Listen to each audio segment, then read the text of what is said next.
بسم اللہ الرحمن الرحیم۔ اسلام میں مردوں کا سونا پہننا کیوں حرام ہے؟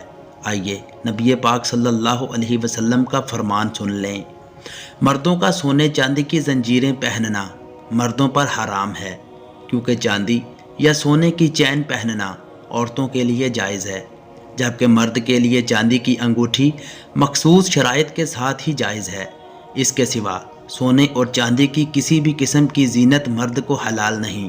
نبی اکرم صلی اللہ علیہ وسلم نے اپنے دائیں ہاتھ میں سونا اور بائیں ہاتھ میں ریشم پکڑ کر بلند ہاتھ کر کے فرمایا کہ یہ دونوں چیزیں میری امت کے مردوں پر حرام اور عورتوں کے لیے حلال ہے۔